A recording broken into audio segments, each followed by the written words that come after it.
Bismillahirrahmanirrahim. Assalamualaikum warahmatullahi wabarakatuh. Bapak-bapak, ibu-ibu, hadirin yang dirahmati Allah Subhanahu wa taala. Senang sekali bisa berjumpa kembali dengan hadirin sekalian dalam program Tarbiyat Online. Insya Allah tema kita hari ini adalah tentang sabar dan sholat sebagai kunci sukses dalam kehidupan. Allah Subhanahu wa taala berfirman dalam surah Al-Baqarah ayat 154.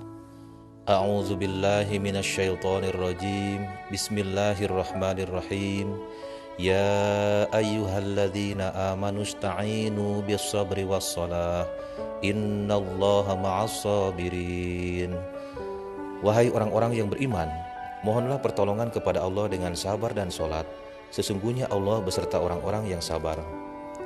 Hadirin yang mulia, Rasulullah SAW bersabda, alangkah mengagumkan keadaan orang yang beriman, karena semua keadaannya membawa kebaikan untuk dirinya, dan ini hanya ada pada seorang mukmin.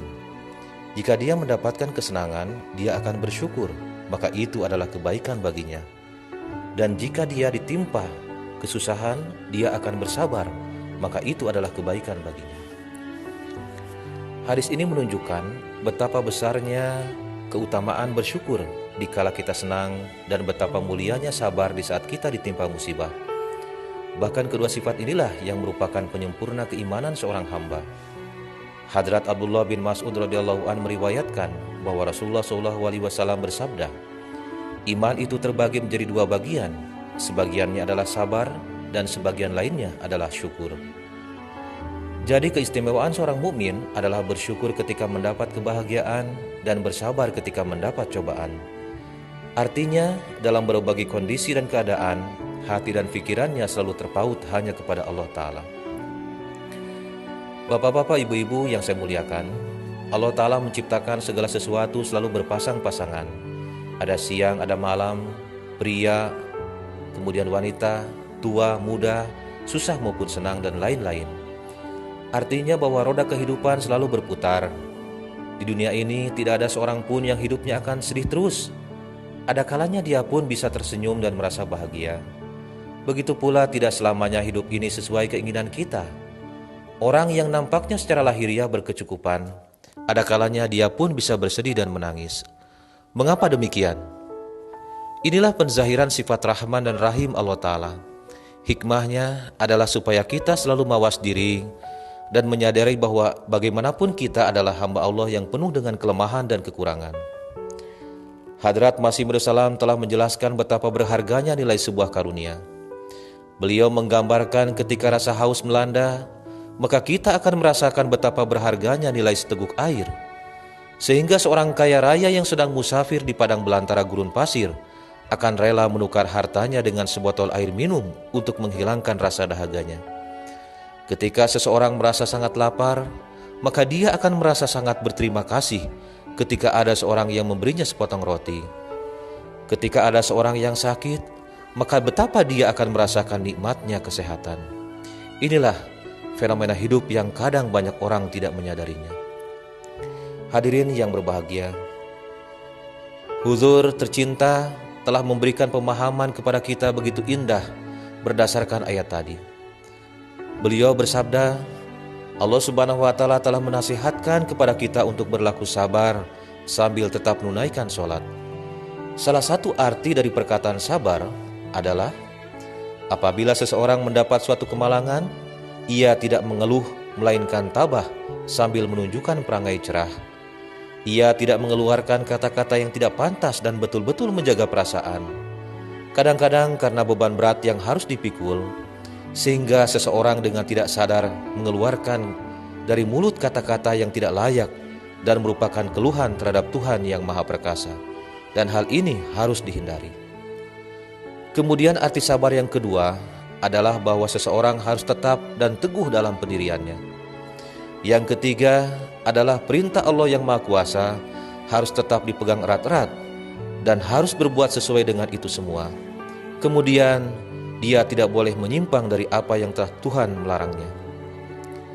Hadirin sekalian, jadi perkataan sabar, Huzur jelaskan, yaitu bila saja menghadapi percobaan dan ujian atau kesulitan apapun, maka dia harus hadapi dengan tabah dan tahan mental, serta hati teguh dan jangan bimbang.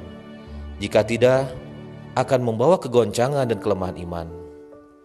Dan yang kedua ialah bahwa dia harus selalu memperhatikan dan mentaati hukum-hukum Allah Subhanahu wa taala dan harus berserah diri kepada Allah yang Maha Kuasa dengan penuh tawakal kepadanya. Untuk memperkuat keimanan, keteguhan hati, perkataan sholat juga sudah difirmankan di dalam ayat tersebut. Ini berarti bahwa Allah Subhanahu wa taala telah mengarahkan dan memerintahkan kepada kita untuk tidak melupakan sholat dan harus banyak memanjatkan doa kepadanya di dalam menghadapi ujian atau percobaan dan kesulitan itu. Bapak-bapak, ibu-ibu yang saya hormati, dunia adalah darul amal, tempat bagi kita untuk banyak beramal, banyak beribadah, beramal soleh yang merupakan bekal untuk kita demi menghadapi kehidupan kekal di yaumul akhir. Selain itu, dunia pun disebut juga sebagai darul masaib, yaitu tempatnya musibah ataupun ujian. Dan melalui ujian itulah kita akan mendapatkan ganjaran dan pahala yang berlipat ganda dari Allah Subhanahu wa taala, dan kita akan melihat betapa zahirnya pertolongan Allah taala. Kadangkala hidup ini berjalan sesuai keinginan kita, doa-doa kita dikabulkan sesuai harapan, namun terkadang juga Allah menguji kita, seakan permohonan kita tidak dikabulkannya. Padahal Allah Maha tahu apa yang terbaik untuk kita. Namun satu hal yang harus kita catat, bahwa kita harus selalu berhusnuzon ataupun berbaik sangka kepada Allah Subhanahu wa taala. Hadirin yang mulia, wabah penyakit yang melanda saat ini adalah merupakan ujian bagi kita semua. Dan wabah ini menimbulkan berbagai permasalahan-permasalahan dalam kehidupan kita, baik ekonomi, ketahanan pangan, pendidikan, dan lain-lain. Bagi yang imannya lemah, bisa saja menjadi putus asa, dia menjadi stres atau kehilangan harapan dan akal sehat. Tetapi bagi yang menjalaninya dengan mawas diri, dengan sabar, dan terus meningkatkan sholat dan doa-doa, maka insya Allah dia akan menghadapinya dengan tenang dan tawakal melewati ujian ini. Seorang filosof muslim yang terkenal bernama Ibnu Sina, beliau berkata, kepanikan adalah separuh penyakit, ketenangan adalah separuh obat, dan kesabaran adalah permulaan kesembuhan. Hadirin sekalian, jadi ketika kita diperintahkan untuk bersabar, maksudnya bukan berarti kita berdiam diri, tidak berbuat apa-apa atau pasif, kemudian malas berusaha dan tidak berikhtiar. Justru sebaliknya, maka dia harus menghadapi ujian tersebut dengan ikhlas, tidak boleh berputus asa, terus berikhtiar sampai batas maksimal, dan terus-menerus berdoa, memohon kepada Allah Subhanahu wa taala rahmat dan pertolongannya. Yang kedua, yaitu sholat dan doa-doa, karena sesungguhnya dengan sholat dan doa-doa tersebut, ini akan menjadi wasilah ataupun sarana untuk menarik karunia dan pertolongan Allah Ta'ala.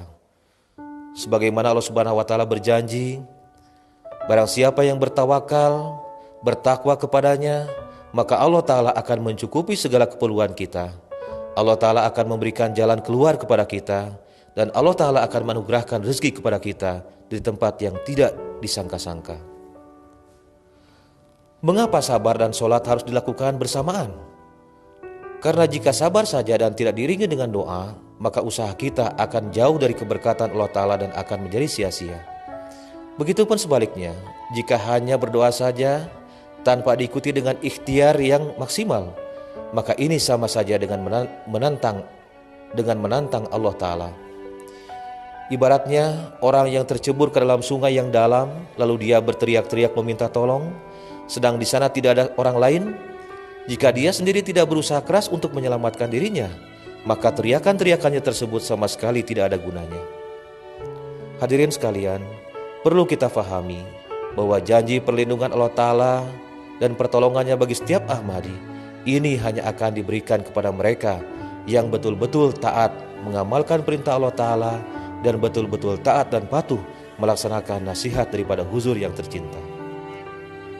Huzur Al-Khamis Aidallah Ta'ala Birasiril Aziz bersabda, apabila kita mencari perlindungan dan pertolongan Allah Subhanahu wa Ta'ala, maka itu harus dilakukan dengan penuh sabar dan istiqomah yang sungguh-sungguh, dan harus selalu ingat bahwa percobaan apapun yang dihadapi sifatnya hanya sementara.